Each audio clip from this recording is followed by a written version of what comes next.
کسر باقی نہ رکھی بزم امکان جگمگانے میں، سبحان اللہ سبحان اللہ.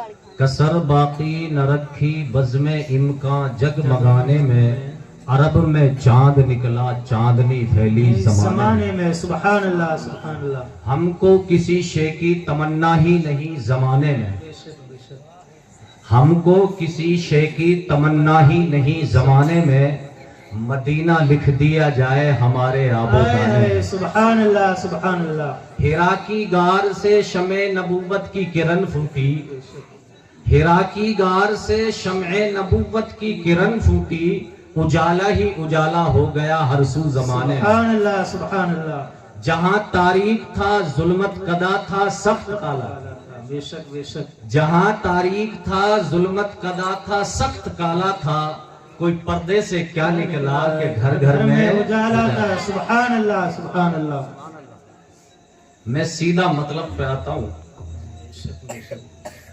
میرے بھائی کروڑوں کی تعداد میں مسلمان ہیں. ماضی میں پلٹ کر دیکھو، صحابہ کرام کا دور جھانک کر دیکھو، مٹھی بھر مسلمان تھے، اور آج ہم کروڑوں کی تعداد میں.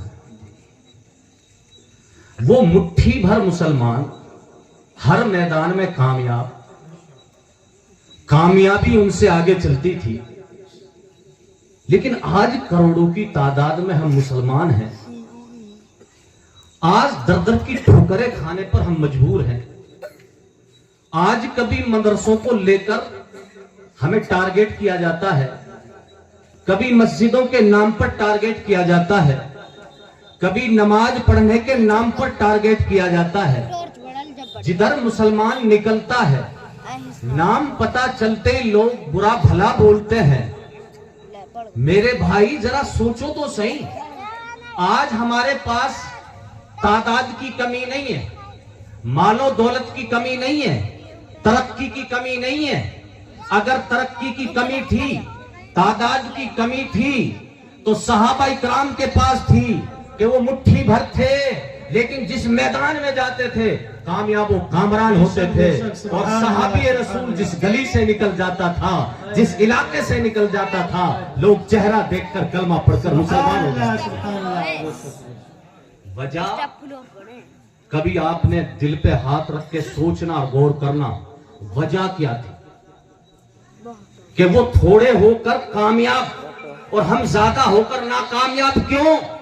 نماز وہ بھی پڑھتے تھے، نماز ہم بھی پڑھتے ہیں، تبلیغ وہ بھی کرتے تھے، تبلیغ ہم بھی کرتے ہیں، لیکن فرق کیا ہے؟ وجہ کیا ہے؟ تو قسم خدا کی آپ اس نتیجے پہ پہنچو گے کہ جو قوم اپنے نبی کو بھول جائے، جس قوم کو یہ پتا نہیں کہ ہمارا نبی کب پیدا ہوا، جو قوم میلاد النبی کو بدعت اور شرک کہے، جو جلوس محمدی کو غلط کہے، وہ قوم کب کامیاب ہو سکتی ہے؟ آپ خود اندازہ لگائیں. وہ صحابہ تھے کہ اپنے آقا کے نام پر دولت تو دولت اپنے سروں کو کٹاتے ہوئے نظر آتے تھے. اور آج ہمیں یہی پتا نہیں کہ ہمارے نبی کب پیدا ہوئے، ہمیں یہ معلوم نہیں کہ ہمارے نبی کی تعلیم کیا ہے، ہمیں یہ معلوم نہیں کہ ہمارے نبی کے باپ کا نام کیا ہے، ماں کا نام کیا ہے، ہمیں کچھ پتا ہی نہیں. مسلمانوں، جو قوم اپنے نبی کو بھلا دے، انہیں یہی پتا نہیں کہ ان کا نبی پیدا کب ہوا، وہ قوم کب کامیاب ہو سکتی ہے. اچھا جی، سب پڑھے لکھے لوگ ہیں، ہندوستان میں رہتے ہیں، ہم اپنے وطن سے محبت کرتے ہیں الحمدللہ. میں آپ سے پوچھنا چاہتا ہوں، 15 اگست کو کیا ہوتا ہے ہمارے ملک میں؟ ہر سال 15 اگست کو کیا ہوتا ہے؟